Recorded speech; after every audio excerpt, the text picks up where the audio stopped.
I don't know how often this has happened to you guys or anyone in our audience over the last, I'm going to say 3 or 4 years, where things are revealed to you about public figures that just sort of make you hang your head and say, oh, not you, not you.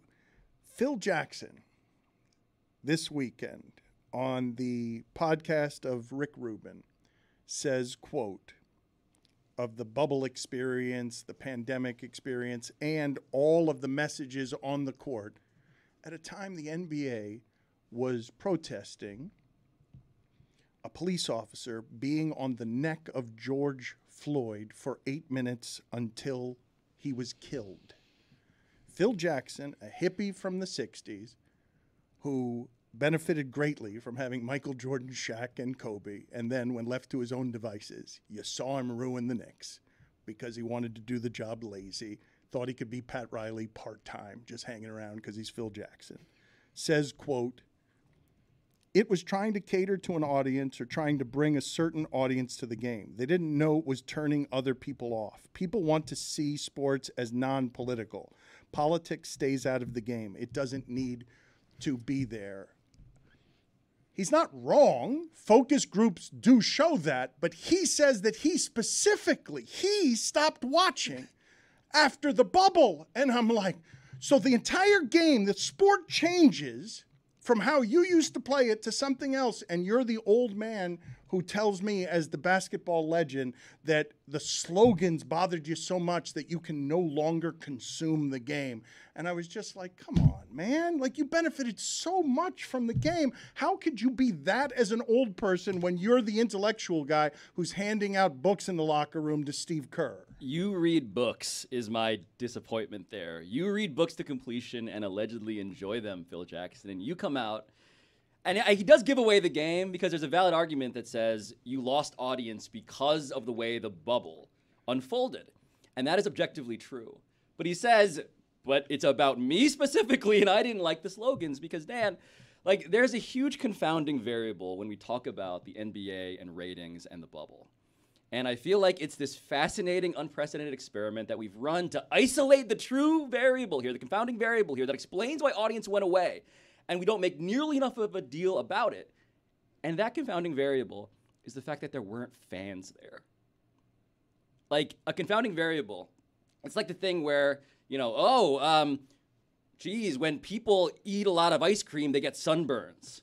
It's like, no, that's not what happens. Is it's hot out, and people are eating ice cream and getting sunburns. They're misusing the causality there.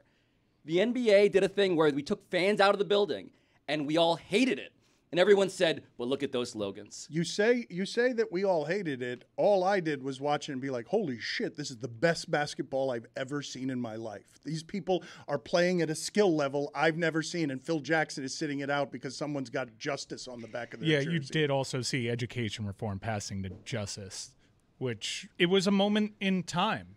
But, yeah, he made valid points in that they're irrefutable, but when he lumped himself into it, he showed you his colors. And I guess the most recent data point that I had for Phil Jackson. Was it his colors or just his color? Wait, You're a are writer. you saying he's racist?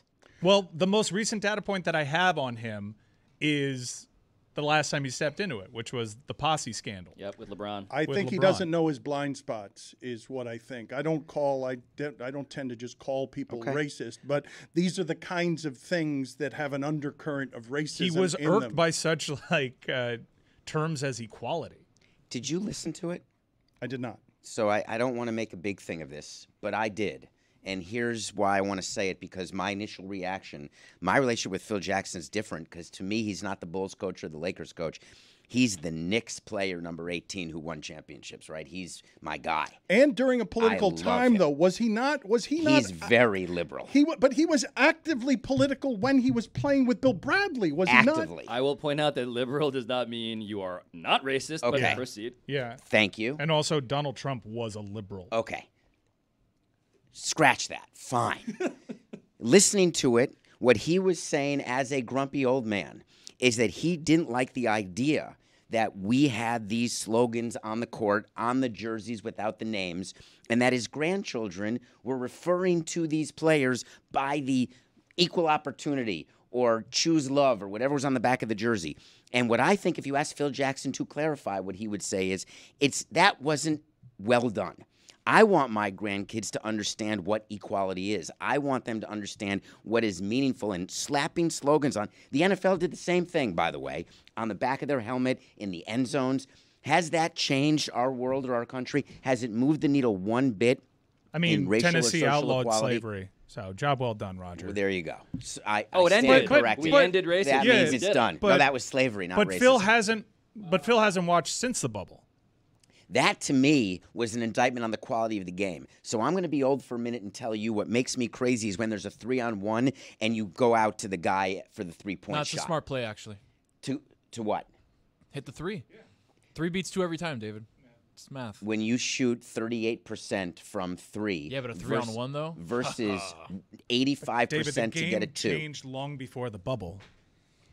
I believe what Phil Jackson was saying, and this is how I took it listening to it, is that the blind spot To be was fair to was you, the you're the only delivery. one that in this room that has The listened to it. delivery was the problem. I didn't hear the delivery. I'm not even objecting to the truth of what it is that he's saying. It did turn people off. I didn't want it to turn him off. He said he hasn't watched since the bubble. What if it's the quality of the game? But he said also, in fairness to the transcript, and I have not listened to Rick Rubin's podcast.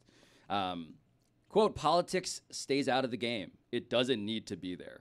People want to see sports as non-political, which is, again, in execution, there is a great clumsiness, end racism in the end zone, education reform, collective, whatever it is on the back that feels very empty and flimsy, especially in retrospect. But I think what he's doing is also stepping into the whole, like, get this out of my favorite thing.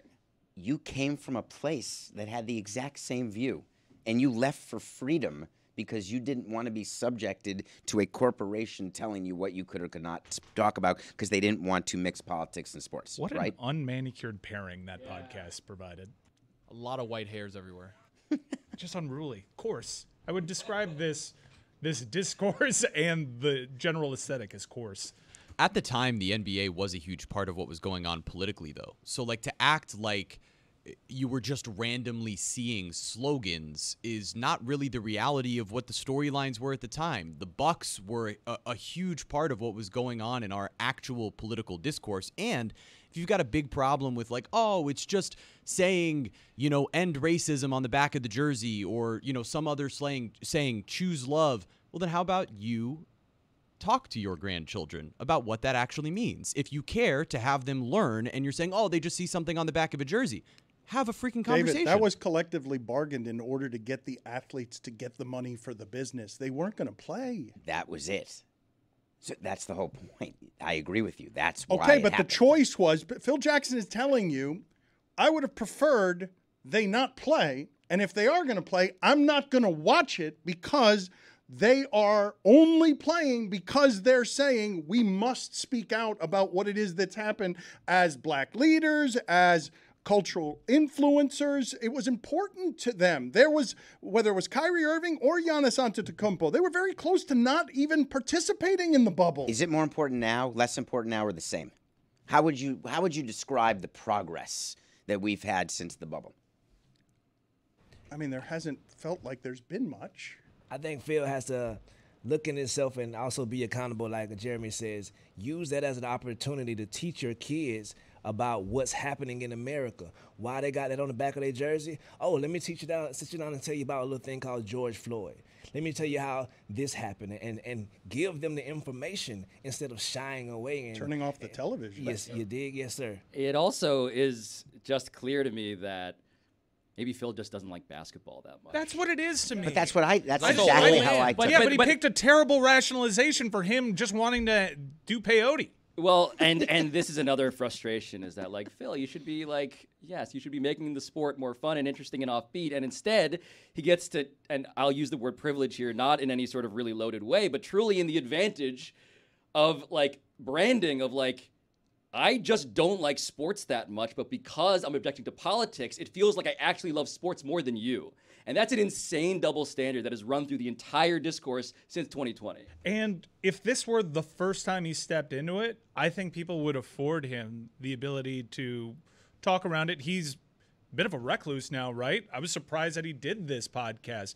Literally, the last I heard of Phil Jackson was the whole posse controversy, which had happened even previously. Pippen says he's a racist. I won't say it, but Pippen has said that of Phil Jackson, has called him flatly racist. When he didn't put him in the game, you mean? No. And we laughed recently at when he was Scottie selling Pippen. his autobiography. Yeah, we all laughed. We took turns making fun of Scottie Pippen for it. So there may be something there. I didn't talk to anybody. Old people are just stubborn too, right? They just He are was who born they in are. 1945. They are who they are. They're not going to change, but I don't think that means he's not educating his grandkids or doesn't care for them to learn things. I'm not willing Yeah, we're to take taking that logic leap. leaps. We're I'm taking just logic not leaps willing that to do all it. he did in terms of educating his grandkids Was was tell 'em don't watch we're the not NBA. going to watch Jamal Murray today. I think it's funny. And by the way, it's a very Miami thing, by the way, to love the bubble so much, given that you guys got a finals It was run out of great. it. That It was great. I was obviously actually thinking atypical. of Jokic and Jamal Murray in the bubble. I was thinking of the Utah-Denver Oh, series. Donovan Donovan Mitchell and Jamal Murray meeting in the cafeteria after the game, basically being like, remember that time we just scored 50 points against each other like 5 seconds ago? That's awesome. But I think the larger position, which is totally fair, and Phil is not alone on this, absent the very targeted rationale, is people didn't like sports during the pandemic. And I think there are lots of reasons why, lots of variables why. I just think it's very obvious when people are desperately platforming this one opinion to prove that it was actually the thing that I cared about and not the thing like fans being there that you cared about. I did not need these particular comments on Rick Rubin's comment on his podcast to understand that Phil Jackson stopped really caring about sports. All I need is his entire Knicks tenure.